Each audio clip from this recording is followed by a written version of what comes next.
Muy buenas noches a todos, ¿qué tal? ¿Cómo estáis? Bueno, arden las redes sociales, Twitter, Facebook, Instagram, con las declaraciones, con la amistosa participación que tuvimos ayer en el programa de cuatro al día, tanto Roma Gallardo como yo, interpelando amistosamente con Javier Ruiz, con Joaquín Prats, que desde aquí me han dicho que hoy ha dicho que se disculpaba, no sé por qué, lo miraré luego, pero aún así, yo ayer lo dije y lo vuelvo a decir, para mí Joaquín Prats ayer estuvo brillante. Y bueno, pues vamos a ver cómo se desarrolla esto. Hoy tenemos un directo súper jugoso y especial con muchos participantes con puntos de vista diferentes. Y por un lado tenemos al primer invitado de la noche, que es Álvaro Bernard. Álvaro, ¿qué tal? ¿Cómo estás? Hola Rubén, ¿qué tal? Pues nada, A dar aquí. caña, a dar caña. Te tengo que agradecer una cosa antes de empezar. Está empezando a cambiar esto y, lógicamente, vuestra contribución de ayer, vamos, es un punto de inflexión del que hay que seguir tirando. O sea que enhorabuena. Sí, bueno, cada uno pone su ladrillo y hoy se trata de enseñar el muro entero, por lo menos es el objetivo de este directo. Más allá de desavenencias personales, creo que cada uno contribuye. Y bueno, nada más y nada menos al respecto también presentar hoy a Juan Ramón Rayo. Buenas noches, Juan Ramón, ¿qué tal? ¿Cómo ¿Qué estás? tal? ¿Cómo estamos, Rubén? Gracias por la invitación. No, a ti por venir, por supuestísimo. Bueno, pues estas han sido las declaraciones de Pablo Echenique. Si queréis, para empezar, veo a Jano ya diciendo que no, que no. Jano y Juan Ramón, que sois aquí los expertos en economía. Yo, claro, ha dicho que evidentemente Andorra es un paraíso fiscal porque tiene el IRPF bajo. Pues que no es verdad. Es que esta es la matraca que llevan diciendo desde hace ya muchos días, que es, para empezar, los llaman evasores, que no están haciendo ninguna evasión fiscal, que no es un paraíso fiscal.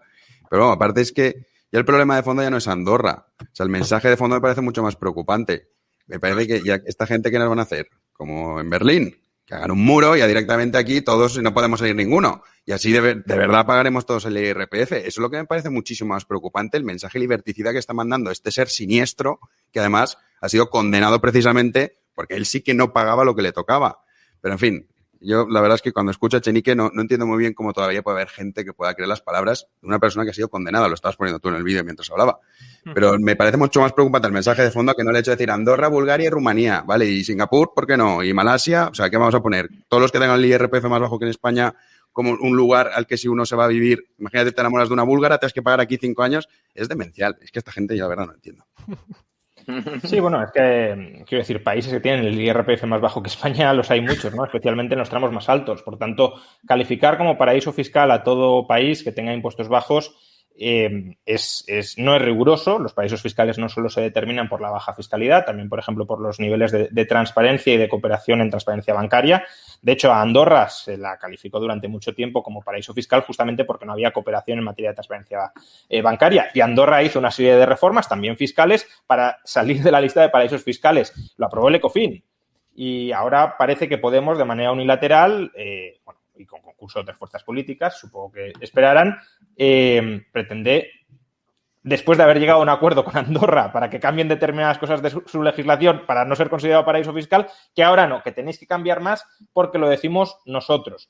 Esto, por cierto, es bastante incoherente con la actitud que ha mantenido Podemos durante años. ¿Os acordáis cuando estábamos en negociaciones con Grecia y Podemos nos decía los países son soberanos para determinar su nivel de endeudamiento y su nivel de gasto? ¿Qué es eso de la Unión Europea presionando y metiéndose con la soberanía del pueblo griego para imponerles austeridad y demás? Vale, o sea, son soberanos para gastar y endeudarse a nuestra costa, porque se lo pagamos nosotros, pero no son soberanos para marcar el nivel impositivo que cada uno de estos países desea marcar, ¿no? Cuando además todos los países desarrollados, todos los países ricos hoy en día, no lo olvidemos, en algún momento tuvieron niveles impositivos para desarrollarse que hoy serían calificados como paraísos fiscales. Por tanto, es tremendamente incoherente desdeñar que otros sigan esa misma estrategia de desarrollo simplemente porque tus impuestos son tan altos que ya estás expulsando a tu propia población. Si el problema es tuyo, que estás expulsando a tu población, cambia las cosas desde dentro, no construyendo un muro, como decía Jano, aunque al final el problema es ese, que todo socialismo necesita un muro porque la gente quiere huir, sino intenta hacer tu entorno institucional más amigable para que la gente se quiera quedar aquí y no marcharse. Nada, yo he estado mirando esto del tema que está sonando tanto, es imposible no verlo, y yo llevo unos días preguntándome, vosotros que sois economistas, a ver si me lo podéis solucionar, ¿cómo hace Andorra si pagan tan pocos impuestos para tener hospitales, para tener carreteras, para tener policías y todo eso? O sea, ¿cómo se gestiona? Porque si pagan tan pocos impuestos debe ser imposible. Bueno, Juan, ¿quieres contestarle tú o lo contesto yo? Como quieras. No, a ver, obviamente Andorra se beneficia de la deslocalización de muchos ciudadanos que huyen a Andorra para refugiarse de la alta fiscalidad de sus países de origen. Eso es algo parecido a lo que sucede con Irlanda. Si todos tuviéramos los tipos impositivos de Andorra, Andorra no recaudaría tanto. Eso no significa que un Estado no sea ni mucho menos viable con el nivel de fiscalidad de Andorra. Un Estado es perfectísimamente viable y, de hecho, en el pasado ha habido impuestos que han estados que han prosperado con niveles mucho más bajos incluso que el de Andorra, pero para eso parte de los servicios que proporciona el Estado los tienes que devolver a la sociedad civil. Ahora bien, ¿eso hace ilegítima la estrategia de Andorra de diferenciarte en un mundo donde los impuestos son altísimos para tú convertirte en un foco de atracción de capital humano y de capital financiero precisamente porque ofreces impuestos bajos? Desde luego que no. Si es que lo contrario sería cartelizar a los estados. Es decir, en el mundo empresarial tenemos muy claro que cuando las empresas se asocian para subir los precios, para reunirse y confabularse y subir los precios es para maltratar al ciudadano y al consumidor. Ahí lo tenemos claro. Los cárteles son ilegales y los perseguimos y los prohibimos. Ahora, cuando hablamos de montar un cártel estatal para elevar la fiscalidad a todo el mundo y que no haya vías de escapatoria a los altos impuestos que imponen especialmente en Europa, ahí, como a algunos les gusta que saquen al ciudadano, pues claro, ahí ya lo defienden. Y un dato que también me parece muy relevante, hablando de cómo pagan la sanidad, la educación, que es ese gran mantra. Es que si no tenemos hospitales ni tenemos colegios. El gasto público, el porcentaje sobre el gasto total que invierte España en sanidad y educación es el 25%. Es decir, el 75% restante va derivado a otros gastos, especialmente pensiones, que además es un sistema quebrado que si queréis luego podemos tocar el asunto, porque antes o después el sistema de reparto es que es inviable desde hace bastantes años, lo que pasa es que están pasando la pelota. O sea, en realidad no es que digas o pagas impuestos si no tienes sanidad y no tienes educación, no, es que es mentira. De hecho, en España, repito, en educación es el 10%, que justo es casi lo mismo que pagamos por los intereses de la deuda pública. O sea, aquí dicen algunos que, bueno, no pasa nada, la aumentamos, pagamos un 9% del gasto total por intereses de deuda pública, un 10% educación, un 15% sanidad. Y la gran partida son pensiones que rozan el 40% del gasto. En términos de PIB, para ponerlo en relación al Producto Interior Bruto, sanidad y educación es el 10% del PIB. El gasto público en sanidad y educación es el 10% del PIB. El Estado pesa más del 40%. Y muchos estados europeos tienen un peso de más del 50%. Por tanto, pretender que necesitamos un Estado gigantesco como el europeo para tener sanidad pública y educación pública es un error. Pero es que creo que también es un error partir de la base de que necesitamos amplia educación pública y amplia sanidad pública en lugar de que el rol del Estado en esos servicios sea subsidiario. Es decir, que aquellos que no se lo puedan costear puedan acceder a esos servicios a través, por ejemplo, de un cheque educativo o de un cheque sanitario, pero que no esté el Estado al mando de controlar toda la educación o casi toda la educación y casi toda la sanidad. Perdona, solo un segundo, por casualidad. ¿Alguno sabe el dato de cuánto cuesta en comparación la sanidad pública cuando pago yo durante toda mi vida en comparación con si la pagase de forma privada, si fuera un seguro privado y no tuviera la pública? ¿Alguien ha hecho esa comparación alguna vez? Es que eso dependerá de lo que lo uses. Y la edad y también y muchas cosas. El gasto sanitario cambia conforme vas envejeciendo. Quiero decir, el gasto sanitario de una persona de 70 años es el triple que el de una persona de 30 o 40 años. Depende del uso. Pero yo digo pagar el seguro, es decir, yo durante toda mi vida voy pagando cada mes, no sé si son 250, 300 euros, lo que sea, más lo que le paga mi jefe por mí, que es bastante. Bueno, es que eso sería un debate más complejo, pero yo creo que hay un error de concepción de base, que la sanidad privada no es una sanidad que se organice plenamente a través de seguros, porque hay gastos sanitarios que no son asegurables. El gasto sanitario de voy a recurrir más a la sanidad, voy a hacer un mayor uso de la sanidad porque tengo 70 años y por tanto necesito más sanidad, eso no es asegurable. Eso se tiene que cubrir mediante ahorro, como las pensiones se cubren mediante ahorro.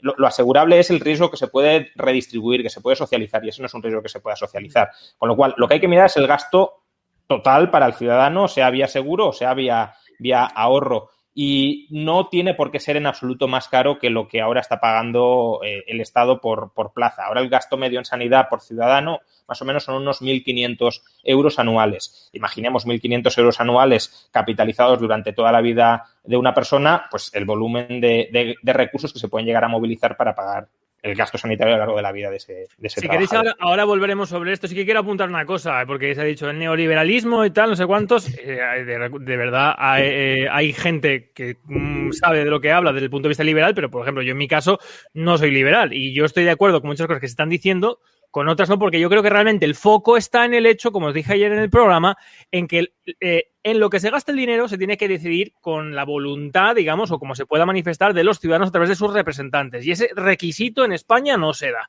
Y para mí, bajo mi punto de vista, sabéis que ese es el foco de la cuestión. Hay una cosa, el neoliberalismo, que, o sea, yo estoy hasta la nariz de escuchar a los neoliberales. Sí. Ese es el término que utiliza un analfabeto que no sabe de lo que habla. O sea, no entiendo por qué dices neoliberalismo. No digo tú, digo la gente que habla. Fíjate el neoliberalismo como es. Pero vamos a ver, explíqueme qué es el neoliberalismo. Y es que hay gente que incluso dice, no, es que España es un país, claro, el neoliberalismo ha arruinado a España. Pues estamos en el puesto número 53 de libertad económica. O sea, ¿de qué me están ustedes hablando? Las ideologías. El término neo es muy curioso, porque si cada liberal nuevo es neo con respecto al anterior, hoy en día no es neoliberalismo, es digo neocomunista, neosocialista. ¿Qué tontería es esa? Yo creo que todos sabemos que el neoliberalismo es una forma de señalización y de digamos, desdeñar ideas ajenas. Es una forma de señalizar si yo digo neoliberalismo, yo soy de izquierdas y soy antiliberal. Claro. Es una forma de reconocerse entre sí mismo. Lo digo como la etiqueta peyorativa que ponen al discurso de tal. Es una forma de atacar el discurso liberal y además de asociarlo a determinadas ideas liberticidas como la dictadura de Pinochet y demás. Es que el liberalismo suena demasiado... Es que además, perdóname, es que una pregunta para economistas sobre esto. Yo tengo la sensación de que a mí me quitan la mitad de mi dinero, pero luego si me lo gasto, pago el 21% de IVA, con lo cual, si me gasto todo lo que yo gano, en realidad estoy pagando un 75%, puede ser, o un 71% por lo menos. Sí, obviamente la carga fiscal efectiva sobre el ciudadano que cobre más de cierto nivel es mucho más alta. No solo está el IRPF, está también la Seguridad Social, que ahora encima Podemos la quiere destopar, y no olvidemos que la Seguridad Social destopada sería un 37% más sobre 37% efectivo sobre el salario, y luego efectivamente el IVA, que bueno, el tipo general es 21%, pero no todo paga 21%, el tipo efectivo del IVA rondará por gasto medio en torno al 14-15%. Sí, claro, todo eso suma y al final te vas a una carga fiscal efectiva sobre un ciudadano bien pagado, claro está, que puede ser del 60 o 70%, sí, y eso es confiscación pura y dura, porque además también está especiales, patrimonio, sucesiones, ¿no? Todo eso que son formas distintas en las que el Estado parasita y se apropia de lo que no es suyo. Habéis dicho que no hace falta pagar todo eso. Bueno, no hace falta pagarlo según el modelo de Estado que queramos, y creo que ese es el gran debate, ¿no? Si tenemos un modelo de Estado gigantesco, que es el modelo que reivindica Podemos, y por eso en el fondo esta pataleta, porque saben que sin impuestos altos su modelo de Estado omnipotente, omnicontrolador de la sociedad no es viable, pues entonces necesitan contribuyentes serviles que agachen la cabeza y que digan, sí, yo pago lo que me pidáis, porque además aquí Podemos tampoco ha dicho hasta qué límite es tolerable que la gente pague impuestos. Vale, el 50% deben pagarlo por solidaridad, y si nos pidieran un 70, un 80 o un 90 también, ¿o cuál es el límite de la confiscación? Podemos no tiene límite. Todo lo que pida el Estado hay que dárselo en bandeja, porque es la única forma de construir el hiperestado. Podemos y todos los partidos. Hay que recordar que esto lo empezó Cristóbal Montoro en 2014 con la reforma para poner el foco sobre las grandes... O sea, esto lo empieza justamente el PP. Sí, pero a ver, los demás partidos no tienen un proyecto ideológico hacia el que avanzar. Lo que quieren es conservar el statu quo, que es un statu quo corrupto, si lo quieres, oligárquico, pero ellos con que se mantenga lo que hay, el famoso régimen del 78, ya es suficiente. Podemos sí quiere avanzar en una dirección, y es una dirección de un Estado mucho más grande. Y acuérdate que hasta 1978 en España no existía el IRPF, ¿eh? Porque el IRPF, o sea, además decían que a lo mejor iba a ser algo temporal para financiar la transición. Sí, temporal. Fíjate si era temporal. Y además tenía creo que es lo que decía Juan, o sea, hasta qué punto es moral o ético o solidario que el 50, el 55, el 60, como lo llegó a tener España en su principio cuando se aprobó el IRPF. O sea, si es que la cuestión de fondo es lo que decía Juan, que en realidad el modelo que ellos necesitan es una sociedad empobrecida y clientelar. Joder, Argentina, macho. La gente siempre dice Venezuela. Olvídense de Venezuela, miren Argentina. ¿Argentina qué es? Eso es lo que a ellos les gustaría tener. Lo que pasa es que tienen muchos contrapesos.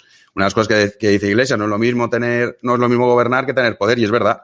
Porque aquí tienes la Unión Europea, por ejemplo, tienes también contrapesos, poderes fácticos que operan a nivel nacional, que hasta cierto punto te van a dejar hacer cualquier tipo de cuestiones. Y luego ya, si ellos pudiesen, evidentemente lo que dice Juan, el Partido Socialista, el Partido Popular, harán como que se enfadan y demás, uno te subirá 2 puntos el IRPF, otro te lo bajará, pero no notaríamos gran cambio. Sí, a lo mejor uno te pinta el banco morado y el otro te lo pinta naranja. Pero vamos, que en nuestro día a día no habría gran diferencia. La realidad es que Podemos juega a lo que ellos nunca lo han escondido, ¿eh? A mí, yo estoy en contra, pero hay que reconocerles que nadie puede llevarse la mano a la cabeza diciendo, uy, ¿cómo puede ser que Podemos piense esto sobre estos asuntos? No, desde el primer momento lo han dicho. Es ese régimen clientelar que, bueno, el Partido Socialista sí que consiguió instaurar en Andalucía durante más tiempo que la dictadura franquista.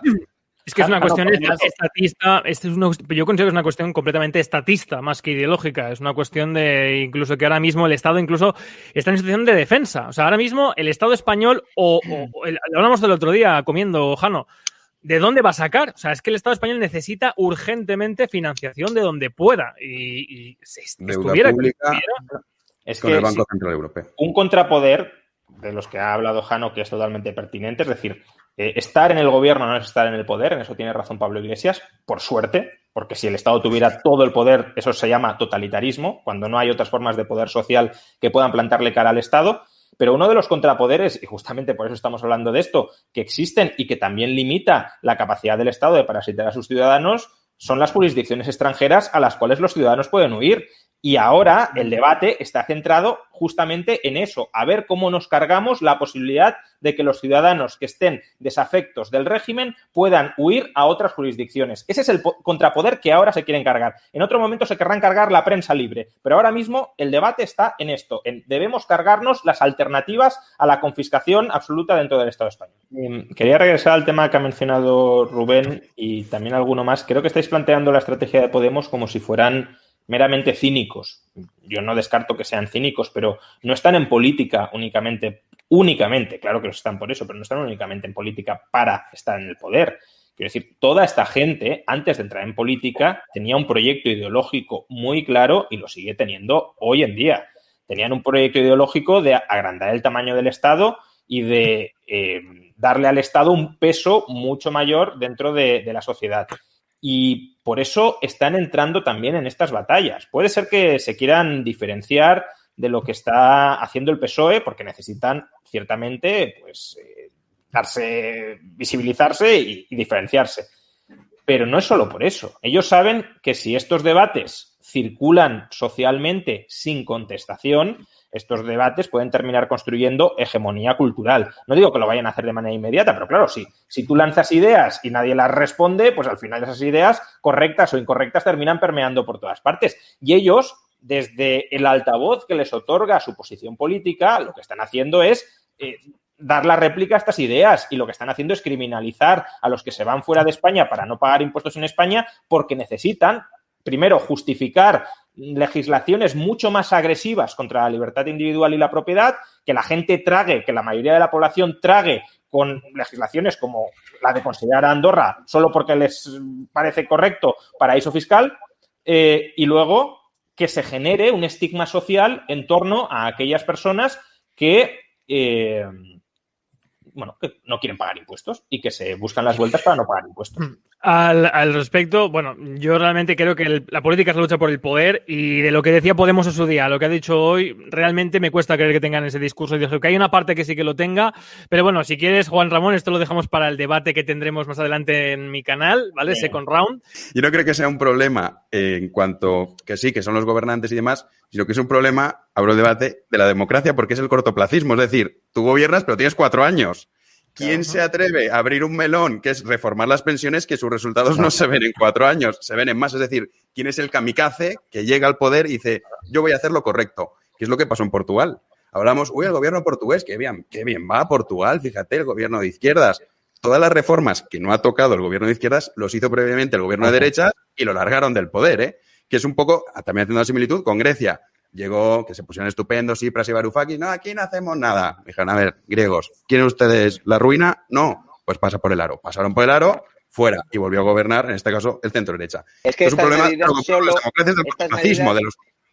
Solamente las puede tomar la izquierda. O sea, hace falta un gobierno de izquierdas para poder tomar medidas completamente neoliberales, como a ellos les gusta llamarlos. Son los únicos, porque si no, si lo hace la derecha, los matan. O sea, necesitas un gobierno de izquierdas que haga todas estas medidas. Damián, que no eres prescindible, ¿eh? En la tele. Hay que cambiar el PSOE desde dentro, ¿no? Creo que hay... Sí, no, o sea, yo siempre he dicho que los liberales habremos ganado cuando Izquierda Unida, o en este caso Podemos, defienda la privatización de todo el servicio público. Es decir, eso es hegemonía cultural. La hegemonía cultural no es que gobierne el 51% de la sociedad que se ha vuelto libertaria. La hegemonía cultural es que incluso, vivamos en una sociedad donde yo pase por una persona estatista. Eso sería hegemonía cultural.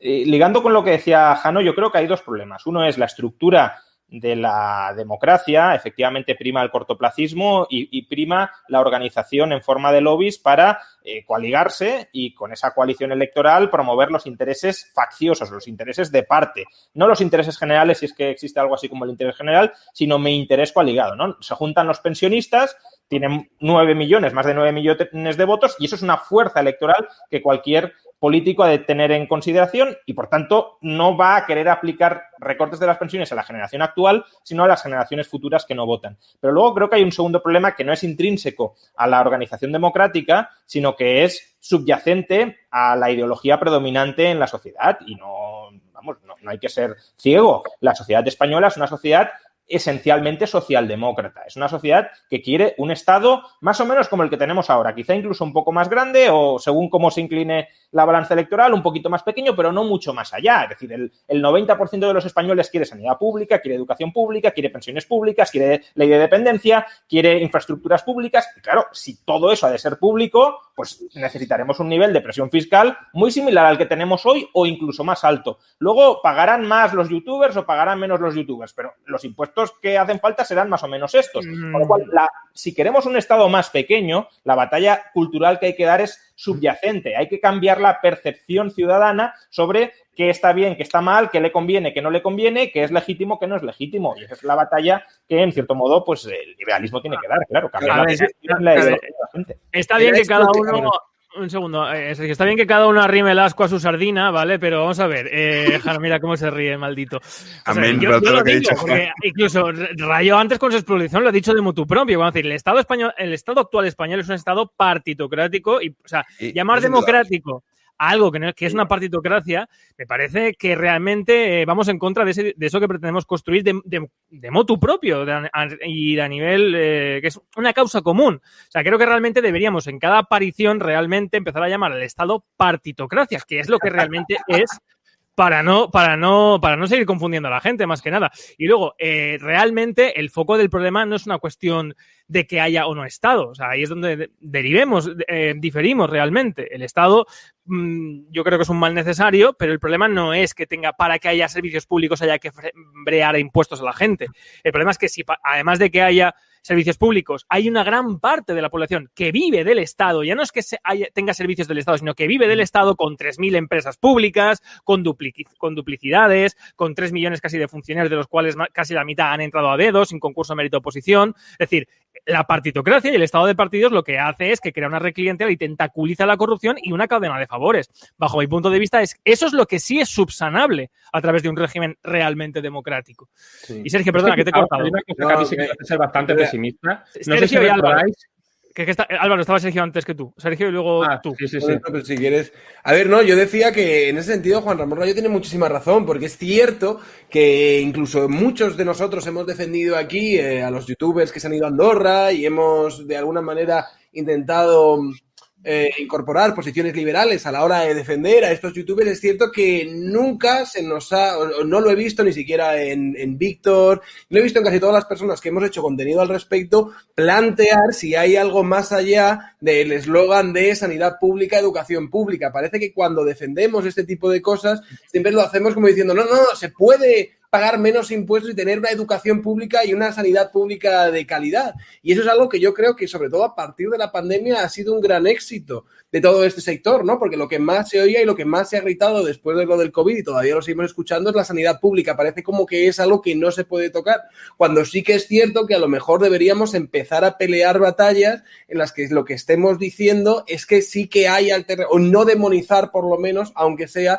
la sanidad privada y otras alternativas de entender cómo debemos relacionarnos con estos servicios que, desde luego, pues son necesarios, pero que no son únicamente a partir del Estado. Y en ese sentido creo que Juan Ramón Rayo tiene bastante razón y es algo que creo que todos nosotros, aun defendiendo a los youtubers y demás, desde posiciones, entiendo que muchos de nosotros liberales, todavía no nos rendimos a eso. Siempre decimos, no, la sanidad pública y la educación es algo indispensable. Y seguimos con ese mantra incluso nosotros, desde nuestras posiciones. Sobre esto, dos comentarios. Primero, identificar patria y Estado, esa es la base del fascismo. No conviene olvidarlo. Con lo cual, aquí, bueno, se están aproximando a posturas que supuestamente no deberían compartir, pero que en el fondo sí comparten porque lo que buscan es un Estado gigantesco. Eso es lo primero. Y lo segundo, el vídeo obviamente es demagogo, busca la emoción, no busca la racionalidad, pero sí tiene una base de verdad. Y la base de verdad es, si todo lo que sale en ese vídeo queremos que sea público, hace falta pagar muchos impuestos. La trampa del vídeo es que todos esos servicios que nos dicen que solo pueden ser públicos, no es verdad que solo puedan ser públicos. Y no es verdad que los ciudadanos estén obligados a que sea públicos. No deben estar obligados. Los ciudadanos, si quieren optar por otras alternativas no estatales, deberían poder optar por alternativas no estatales sin financiar coactivamente esas alternativas públicas. Creo que esa es la gran trampa del vídeo que Podemos está intentando introducir, porque obviamente, ¿quién está en contra de que haya sanidad? ¿Quién está en contra de que haya educación? Si todo eso son servicios ultra esenciales para nuestras vidas. La cuestión es, ¿necesitamos que lo provea, que lo suministre el Estado? Los médicos tienen que ser funcionarios, los profesores tienen que ser funcionarios, un supermercado también es esencial para nuestra vida. ¿Necesitaríamos que el personal de un supermercado fueran funcionarios, que los agricultores sean funcionarios, que los que construyen los tractores sean funcionarios? Por el mero hecho de que sea esencial, no significa que lo tenga que suministrar el Estado o que sea un monopolio o que deba ser un monopolio estatal. Y esa es la auténtica trampa del vídeo. Rayo, danos tiempo, ese es el siguiente nivel. O sea, bueno, a partir de ahora vamos a... Si queréis una cosa, hoy...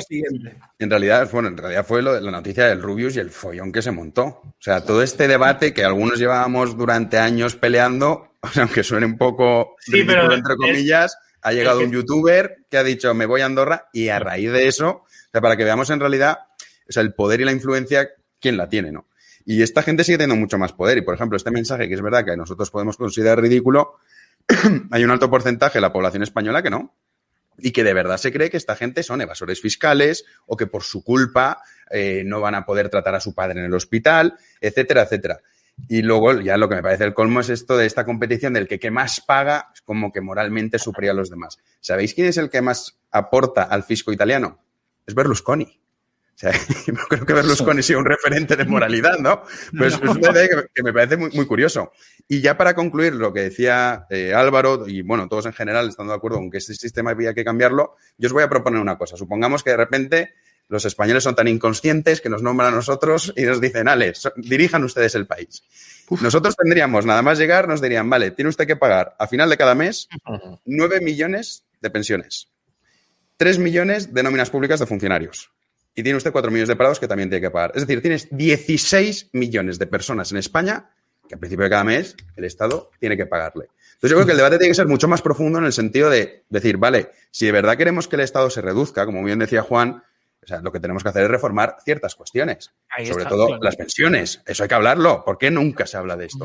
Y volvió un poco lo que decimos. ¿Quién va a ser el gobierno que se va a atrever a hacer esto? Ninguno. ¿Cuándo pasará? Cuando la Unión Europea diga, oiga, miren, usted pasa por el aro. Y ese gobierno será el que se quemará y saldrá. Pero no entiendo por qué, bueno, sí lo entiendo, porque cada uno tiene aquí su ideología, pero vamos a ver, si es que si no se trata únicamente de las pensiones o del gasto, que hasta cierto punto puede tener una causa social, una justificación social, el problema es que realmente, o sea, eso es lo que estamos hablando en todo momento de lo que hay en presupuesto, de lo que no se habla es de lo que está sin presupuesto.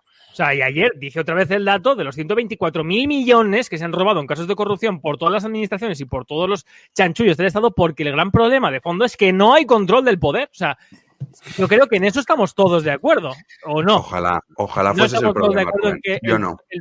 No es lo fundamental. El problema, Podrá ser muy grave, pero el agujero financiero de España y la dificultad para reformar el Estado no viene de ahí. ¿Veis, niños? Esta es la diferencia entre los liberales y los revolucionarios. No, coño, son números, Rubén, son números. Los revolucionarios de la libertad. Pero bueno. Los revolucionarios. Son números. Sin separación de poderes, bueno, da igual. Siga, son números, Rubén, son números. Yo coincido ahí totalmente en que aunque tuviéramos la hegemonía cultural, aunque tuviéramos una democracia formal o como lo queramos llamar, mínimo 50, 60 años para transformar el Estado gigantesco que tenemos en un Estado mucho más libre. Y eso teniendo la hegemonía cultural y el poder, la potestas. Es decir, la autoridad si lo quieres y la potestas. Teniendo ambas, aún así necesitas una transición de 50, 60 años porque no vas a dejar de pagar las pensiones. No, pero no hace falta. Pero Juan Ramón, no hace falta tanto porque si realmente hubiera representación, las comunidades autónomas dejan de tener sentido. Y las comunidades autónomas son 200 millones al año. No, eso es mentira. ¿No? Vale. Ojalá, Rubén, coño, que de verdad. La estructura administrativa de España, que nos podrá parecer muy ineficiente, pero es de las más baratas de la Unión Europea. Es decir, un Estado centralizado como Francia es más caro que la estructura. Pero vamos a ver, Juan Ramos, lo que he dicho antes, eso con presupuesto. Estoy hablando de lo que está sin presupuesto. Y ahí están, es decir, si no, os podéis reír, pero si no fuera por esa estructura entramada de comunidades autónomas, no hubieran sucedido los ERE de Andalucía. No hubieran sucedido el caso Puyol. No hubieran sucedido miles de millones de euros que se han robado gracias a esa infraestructura que no hay control del poder. Y esos son datos y hechos que están amparados por el Estado que tenemos. O sea, eso es así. Si, en Francia no es concebible ese tipo de casos de corrupción. Te pongo un dato, Rubén. Si tienes a tres presidentes de la República... Sarkozy lo tienes ahora mismo, sí, en vías de juicio. Pero un dato, por ejemplo, los ERE, ¿vale? Para que tengamos en consideración de verdad lo que estamos hablando del problema real. 600 millones de euros. En España las pensiones al día nos cuesta 500 millones de euros. Claro, es que no, ¿Os habéis pagado un día las pensiones? O sea, no podemos caer en la demagogia y decirle a la gente, no, el problema son los políticos. Ojalá, yo soy el primero y lo sabes, y en eso estamos totalmente de acuerdo, de que esta cochiquera nacional en la que transitan 350 tipos que no valen absolutamente para nada, que podríamos tener un representante por partido que hablase en nombre de todos, en eso yo creo que todos estamos de acuerdo. Pero no se soluciona el problema real. Entonces, a la gente hay que decirle cuál es el foco de la cuestión. Y decir, es que mira los ERE, que lo devuelvan y no recortamos pensiones. Oiga, que paga usted un día, ¿eh? Un día lo que cuesta. Es que eso, espérate, es un caso que se ha demostrado, se ha visto y se ha judicializado. Es que yo mismo te podría hablar del ayuntamiento de mi propio pueblo en el que estoy. Es decir, es que son todos los municipios de España, todas las consejerías donde tú vas a hacer una obra pública y como paga el Estado, pues entonces contratas a un coleguita que luego viene el concejal, lo lleven aquí, me das un maletín de 10.000 euros y eso lo he visto yo. Entonces, eso multiplicado por todos los municipios de España, eso es lo que no se puede sostener. Y yo creo que ahí estaríamos todos de acuerdo, pero bueno, en fin, podemos abrir debate.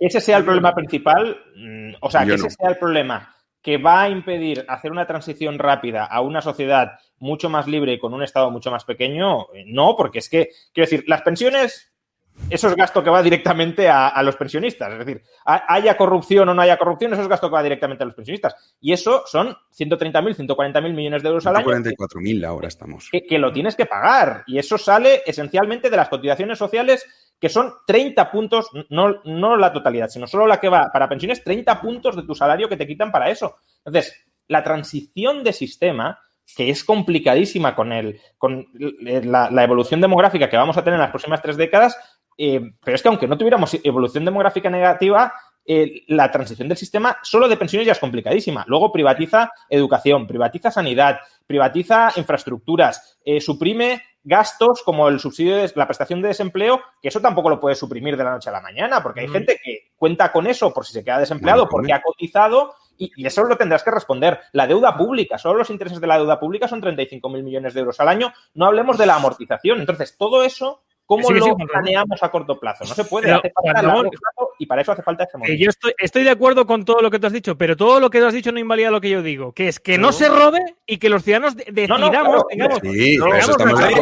La diferencia que hay es que lo que tú dices, independientemente de que sea importante y todos estemos de acuerdo que hay que acabar con la corrupción política y lo que tú propones sería una buena forma de ponerle por lo menos cierta fiscalización más de la que tiene ahora, no significa, que es lo que entiendo que dice Juan Ramón Rayo y Jano García, que eso vaya a acabar con el problema que tenemos de raíz y económico en España. Y hay una cosa que quiero decir, vamos a ver, voy a salir de este directo más pesimista de lo que he entrado, y lo de irme a Andorra, al final llevo con la coña un par de semanas, pero al final me voy a hacer las maletas. Me estás diciendo, Rayo, que estamos hablando de 50, 60 años en caso de que hubiese voluntad, de que hubiese iniciativa, de que de repente todo el mundo dijese, venga, gran consenso, todos a una, vamos a trabajar en esa dirección. Y en ese caso serían 50, 60 años. Y con lo que hay, que es, diría que no ese consenso y no esa voluntad y no esa iniciativa de cambiar las cosas y hacer un Estado sostenible, ¿a qué nos enfrentamos? O sea, depende de que entiendas Estado sostenible. Si te contentas con lo que había en España hace 10 años, pues no hace falta una gran reforma, hace falta meterle un tijeretazo a las pensiones y poco más, ¿no? Pero claro, si tú quieres un Estado mucho más adelgazado, del 25, del 20, del 15, del 10 o del 5% del PIB, para eso sí, claro, 50 o 60 años. Por eso yo entiendo perfectamente a la gente que diga esto es irreformable, me voy. No, lo que yo te estoy diciendo, que es por lo que yo estoy siendo pesimista, es, entonces, ¿cuál es el pronóstico teniendo en cuenta que no existe esa voluntad y que no existe ese consenso ni ese hegemonía cultural?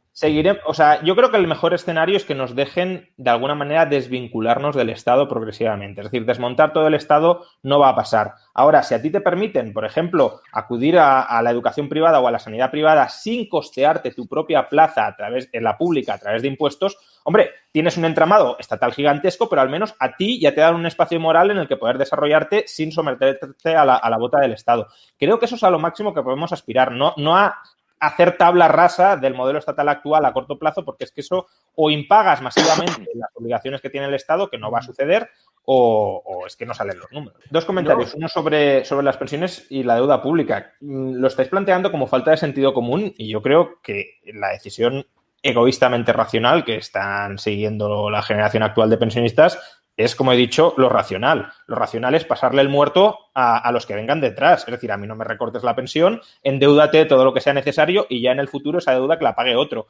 Claro, un padre de familia no hace eso porque quiere a sus hijos y tiene una cierta responsabilidad hacia sus hijos. Pero si tú puedes endeudar a los hijos de los demás, una persona extremadamente egoísta, desde luego, tomará esa decisión. Sobre los hijos de los demás y los tuyos. Bueno, sí, pero de momento, es decir, incluso puede ser tan egoísta como para querer endeudar a los tuyos dentro de, digamos, un porcentaje dentro del magma de deuda pública. Y ya si no tienes hijos, desde luego, la decisión es clarísima. Yo quería tocar el tema de la relación entre YouTube o youtubers y medios de comunicación. A ver, obviamente las televisiones tienen miedo a YouTube como plataforma de contenidos en general. Sin embargo, yo no creo que estén haciendo esto como una forma de eliminar a los competidores, ni mucho menos. Están haciendo esto por dos motivos fundamentales. Primero, porque la televisión busca audiencia y esto da contenido y da audiencia. Ya está. Entonces, esto ha enganchado a mucha gente. Creo que por buenas razones y por razones de las que nos podemos alegrar, y es que hay una cierta conciencia antifiscal en España que está emergiendo y eso es positivo. Y el segundo motivo es porque, no lo olvidemos, quienes controlan, no lo digo en un mal sentido, quienes están al frente de la mayoría de medios o de programas de televisión en los medios de comunicación actuales tienen una ideología pro impuestos y pro Estado grande. Con lo cual, el exilio fiscal de los youtubers, para muchos de ellos, es una afrenta que hay que desmontar desde los medios de comunicación. Fijaos en Iker Jiménez, lo comentabais antes. Iker no ha intentado maltratar a los youtubers en absoluto. ¿Por qué? Porque no tiene ningún tipo de ojeriza ideológica hacia los youtubers que se marchan a Andorra. La mayoría de directores de programa o de tertulianos en esos programas, sí, y por eso la línea ideológica predominante en esos programas, no porque haya una especie de conspiración ni nada, sino por el tipo de personas que pueblan esos programas, es anti-youtubers que se marchan insolidariamente, entre comillas, a Andorra. Y creo que así hay que afrontarlo. Es un debate que se puede producir en televisión, en YouTube o entre YouTube y televisión y está bien que sea. O sea, yo creo que el error que también ha salido, más o menos ha mencionado antes, es pensar que realmente les importa que la gente se vaya, incluso que los ricos se vayan. No nos equivoquemos, no les importa. De Venezuela se han ido más de 6 millones de personas y nunca han tenido más controlada la población que ahora mismo. Lo que necesitan es tener una población, la que se quede, que sea dócil y sea fiscalmente dócil. Y ahí sí que coincido con lo que ha dicho Miquel, que todo esto es colocar en la diana de determinadas personas, criminalizar determinadas actitudes y determinados comportamientos para generar conciencia fiscal, para que la gente voluntariamente acepte, como en un síndrome de Estocolmo, como sufriendo el síndrome de Estocolmo, que tiene la obligación de pagar impuestos y que, por tanto, que ella misma sea la que cumpla con esa obligación y no tenga la tentación irse fuera. Y todo esto desde el Estado, no desde los medios de comunicación, que algunos querrán hacer esto u otros, pero que buscan la audiencia, pero desde el Estado el objetivo de la campaña política es ese, es incrementar el coste de salir del país por criminalizar y por convertir esa actitud en algo incívico a lo que todos los demás debamos criticar, cargar y, por tanto, convertir al exiliado fiscal en un bicho que, bueno... Claro, pero Miguel apuntó... En un momento de crisis como el que vamos a vivir, es evidente que se tiene que buscar culpables. ¿Por dónde van a ir los tiros? Pues bueno, por un lado, con el gobierno actual que hay, la culpa es de los ricos, que pagan muy poco. Luego veremos, como ocurrió también con la SICAP, que parecía que hoy la SICAP, fíjate lo que ocurre con la SICAP, que luego decía, bueno, pues es que, volviendo a los números, ¿no? Por eso digo que no me gusta hacer demagogia cuando se dice que yo estoy de acuerdo con, oye, hay que bajar el gasto político. Vale, estupendo, pero eso no soluciona el problema. Decían la SICAP y eran 300, 400 millones de euros. O sea, no pagábamos ni las pensiones un día. Entonces yo creo que esto también están como un poco preparando el terreno, porque cuando venga el golpetazo de verdad, habrá que culpar a alguien de los problemas. No solo eso, Jano. Es decir, como van a venir muchos más impuestos, sabemos que la reacción espontánea de la población cuando le aprietas las tuercas fiscalmente es intentar minimizar legal o ilegalmente la carga fiscal. Y un brazo para evitar esto, un brazo que tiene el gobierno para evitar esto es la inspección fiscal.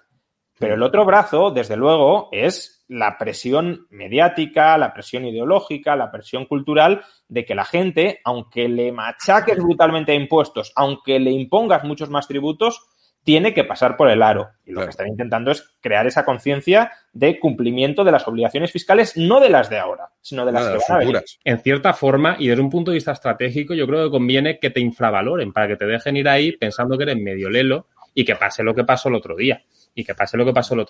Además, y también desde un punto de vista así un poco maquiavélico y conectando con una cosa que ha dicho Jano, es cierto que echando números, al final, lo que más copa titulares, el despilfarro que más enfada a la gente, representa un porcentaje ínfimo con respecto al gasto público general. Pero fíjate que eso es lo que incendia a la gente y le hace tener una percepción distinta en relación con la justicia de los impuestos. O sea, que incluso nos beneficia a lo mejor que el PSOE contrate a un maquillador que realmente en términos absolutos apenas cuesta nada, pero que fíjate lo que cabrea a la gente, porque la gente nos enfada por las pensiones y la gente nos enfada por la sanidad. Pero esto otro, por tratar de buscar algún tipo de estrategia, incluso fíjate todo el contenido al que da raíz. Lógicamente. Sí, en eso estoy de acuerdo, pero... Si al final, con el post que subí sobre la página web esta que había renovado el Congreso, que había costado 1.600.000, lo comprobé hoy perfectamente, que la gente se volvía loca por la página web. Sí, y eso yo estoy de acuerdo que está bien utilizarlo. Se ponen en contra de otras cosas mayores. Sí, es verdad. Pero no es el problema de... Simplemente es un detonante, insignificante, pero es un detonante. Sí, pero 1.600.000 por una página es para volverse un poco loco, ¿eh? O sea, a ver, es algo raro. Pero yo lo que me refería, Álvaro, es que no se puede caer, o sea, estando totalmente en contra, evidentemente. Estoy de acuerdo contigo, no te estoy diciendo que... Es verdad que puede venir bien para nosotros, pero yo creo que nosotros tenemos que diferenciar o quizá aprovechar ese impulso que se da de, oiga, ¿qué pasa con nuestro dinero? Para explicarle a los españoles cuáles son los problemas. Y es que aquí tienes que pagar 16 millones de nóminas públicas cada principio de mes. Exactamente. Ya está. Es que, a ver, yo creo que esos ejemplos pueden servir para ilustrar que el poder político tiene en gran medida un poder arbitrario sobre nuestra vida y nuestra propiedad, que incluso pueden hacer un despilfarro tan obvio como ese, pero al final los debates de fondo son otros. Quiero decir, exactamente. Pero los debates de fondo se plantean precisamente por esos pequeños detonantes que indignan a la gente. Pues es que puedes aprovechar el contexto para plantear los debates de fondo, pero que los debates de fondo hay que plantearlos. Yo te digo una cosa. ¿De qué nos sirve que se elimine ese gasto si luego para todo lo demás la gente se conforma con lo que hay? A pequeña escala es lo que dije del vídeo de Javier Ruiz. Sí, el vídeo iba de Javier Ruiz, pero a los 3 minutos enfoqué el problema a la base de todo. Precisamente es eso, claro. Yo, por ejemplo, una cosa que creo que está bien utilizar eso, pero luego sí que hay un problema. Yo desconozco el porcentaje de la población española que lee los presupuestos generales del Estado. Siendo optimista, diré que a lo mejor es el 1%. Siendo súper optimista. O sea, yo diciendo que vamos, que voy a unos niveles de optimismo brutal. Pero el problema es que luego cuando tú explicas los problemas de fondo, la gente te dice, sí, hombre, pues antes que recortar en esto, que dejen de comprar coches oficiales o que dejen de gastarse el dinero en hacer una página web. Yo lo denuncio también este tipo de praxis por parte del poder político porque me parece que es una muestra del poco sentido de la responsabilidad que tienen los puestos y sobre todo del desprecio absoluto al ciudadano y al contribuyente. Pero ojo que eso puede ser contraproducente cuando intentas explicar el fondo de la cuestión, la gente opta por la vía rápida y es que los políticos gastan mucho y no es verdad, o es que fíjate lo que han robado, no es cierto, ojalá lo fuera. O la monarquía. Sí que es verdad, Jano, sí que es verdad. Hay un ápice... que los números no es eso, tío. En eso hay un ápice de populismo fiscal similar al populismo fiscal que desde el otro ámbito utiliza Podemos diciendo esto lo pagarán los ricos y solo cobrándoselo a los ricos ya tendremos dinero para todo. La estructura básica del Estado que acepta la inmensa mayoría de los españoles es cara, es muy cara. Tenemos otros estados europeos con menor corrupción que son tan grandes o mayores que España. Y ese es un modelo de consenso socialdemócrata con el que llevamos conviviendo 60 o 70 años, que si es el que hay que desmontar, y desde luego es el que yo quiero desmontar, hay que ir a debates mucho más de fondo, mucho más difíciles de ganar. Porque ¿quién está a favor de que se gasten 2 millones de euros en una página web? Si eso roza la corrupción política, y no creo que nadie diga, yo estoy a favor de la corrupción política, salvo el que sea beneficiario de la misma. Ahora, el debate de ¿es mejor educación pública o privada? ¿Es mejor sanidad pública o privada? ¿Es mejor pensiones públicas o privadas? ¿Es mejor infraestructuras públicas o privadas? ¿Se puede financiar la investigación y el desarrollo sin gran aporte de presupuesto estatal? ¿Sí o no? Esos debates son los complejos y en los que hay que visibilizar otro modo de organización social que puede servir efectivamente como excusa a todos estos debates que se están abriendo ahora, pero que son los debates que hay que plantear, ¿no? Lo otro, como que un modelo de organización social. Estoy diciendo que una cosa puede servir precisamente para la otra. Aquí lo que no puede ser, quiero decir, al final, el discurso emocional, hay una cosa que yo sí que pienso, yo soy partidario de la razón, por supuesto, pero combatir la emoción desde el punto de vista de la razón vamos a perder siempre. Entonces yo creo que también, de la misma forma que ellos te sueltan el hermana, yo sí te creo, todo este tipo de cosas totalmente emotivas, este vídeo de Podemos con un tío con el violín tocando a cámara lenta, yo creo que para equipararse a ellos, en primer lugar hay que decir, fíjate, este despilfarro tal y tal, y ya te posicionas en términos de igualdad, y a partir de ahí, y con esa excusa ya planteas otros debates más de fondo. Una reflexión muy sencilla. Supongamos que triunfa el sistema que tú defiendes, ¿vale? Repito, tú cuando llegas al poder lo que tienes son 16 millones de nóminas públicas, esto no es ideología, estos son números. Claro. 16 millones de nóminas públicas que tienes que pagar. A partir de ahí, tú lo que tendrás que tener es, vale, ¿esto cómo lo pagas? Porque por mucho que digas, no, es que como hemos elegido los diputados por distrito, pues ya no tenemos gasto. Hombre, no, sí, lo tiene usted, lo tiene que pagar. 16 millones de personas que están esperando la nómina del Estado. Vamos a ver, no seas demagógico, de esto ya hemos hablado. Si hay una realidad. Yo lo que digo pero es, vamos a ver, si hay un gobierno en funciones que se encarga de mantener la funcionalidad y el pago de todo lo que tú estás diciendo, de lo que se trata en ese proceso, que yo no tengo un único modelo, yo lo único que pido es representación y separación de poderes, no pido nada más. Y eso puede derivar en varias cosas. Eso, en cualquier caso, va a derivar en reducir el gasto. Ya sea, desde luego. Porque en un país como en el caso de España, que tienes un 76% que te dice, no, que el Estado me dé mi sustento, ¿por qué va a ser? Exacto. Ahí es donde los liberales tenéis pavor a que la gente decida, porque puede decir en contra de los intereses de la libertad de mercado. Ya deciden de una forma distinta, pero la gente lo que quiere es lo que decía muy bien Juan, unas pensiones que me las asegure papaíto Estado, un burócrata manirroto, que es un sistema quebrado, inviable, tener sueldos públicos, oposiciones, para ser funcionario, que aquí hay mucha gente que dice, es que he hecho unas oposiciones, haberlas hecho tú. Bueno, a ver, ni que fueres aquí, estuvieses estudiando, vamos, la cosa más compleja del mundo, que hay oposiciones y oposiciones. Me refiero, la mentalidad de la gente no cambia. A mí, ¿qué más me da? O sea, el problema es pero Jano, es que esa mentalidad se construye después de 40 años de dictadura y de servicio público y después de otros 40 años de partitocracia, alabando que el Estado es el protector. El primero que empezó esto fue Suárez. Y esa mentalidad está en toda Europa. De siglos. Esa mentalidad estatista está en toda Europa e incluso en Estados Unidos va avanzando cada vez más. Es decir, el Estado estadounidense va creciendo. Juan Ramón, ¿y por qué está en Europa? ¿Por qué en Europa es hegemónica? ¿Por qué en Europa es hegemónica? Pues porque la izquierda ha ganado la batalla cultural durante un siglo. Bueno, ese es un discurso, eso que lo diga vamos a ver, en Europa ha ganado esto porque en Europa es donde ha triunfado el totalitarismo y donde han vivido años y años y años de Estado, es decir, es que es la cuestión pragmática y la cuestión ideológica. ¿Y por qué ha triunfado el totalitarismo? La puede dar cualquiera. ¿Y por qué ha triunfado el totalitarismo? Porque hay determinada... Porque antes de Hitler, antes de Mussolini había un Estado que se llamaba partitocracia y que después se volvió a implantar con el Tribunal Constitucional de Bonn, que propuso y que era el caldo de cultivo perfecto para que vayamos hacia un totalitarismo que, cuidado, bajo mi punto de vista, es hacia el que estamos yendo hoy. pero no Sí.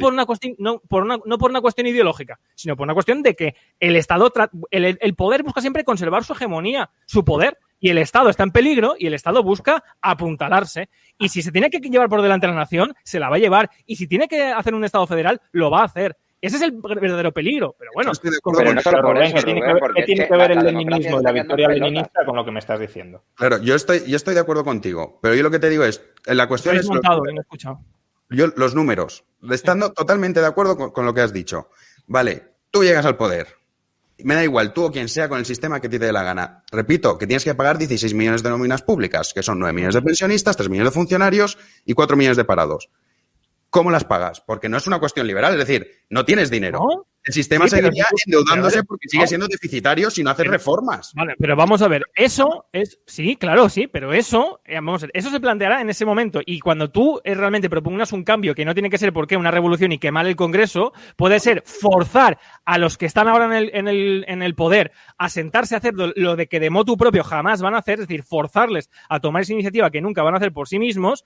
La funcionalidad del Estado va a seguir exactamente igual. Nadie va de repente a cortar el grifo y a decir aquí se acabó las cosas en España. Tú dices, El modelo de Estado no lo cambias. es por culpa del sistema que tenemos Como actual. que no lo cambias. Hombre, claro, porque es que si tú tienes una mayoría de ciudadanos descontentos y comprometidos con que el problema en España está realmente en que no deciden, sobre lo cual repercute sobre su propia hacienda, tú si hace falta llevas a la mayoría de los ciudadanos a propugnar la abstención fiscal en España. Y verás lo pronto que se sientan a hablar Pero es que contigo. esa mayoría de ciudadanos lo que Cultural de la que estamos hablando todo el rato. Claro, yo lo que digo, Pues por eso estamos aquí. yo lo que digo es que esa mayoría de ciudadanos, por desgracia, no existe. Y si no existe, como decía antes Jano, te puedes encontrar con que con democracia formal el Estado crezca todavía más. No, pero es que no, porque la democracia formal requiere de esa hegemonía cultural previa. Y esa hegemonía cultural previa se está construyendo mientras hablamos ahora mismo. Pero no es una hegemonía sobre el tamaño del Estado, es una hegemonía sobre la toma de decisiones dentro del Estado. Hombre, claro, es que ese es el factor político, que no ideológico ni económico fundamental, que para ti sí que es el problema, lo entiendo, pero como digo, eso nos llevará a otro debate que abordaremos en mi canal más adelante y que me interesa porque así la gente dice, a ver cuándo se vuelven a pegar Juan Ramón Rayo y Rubén Gisbert. Bueno, pues estará al loro.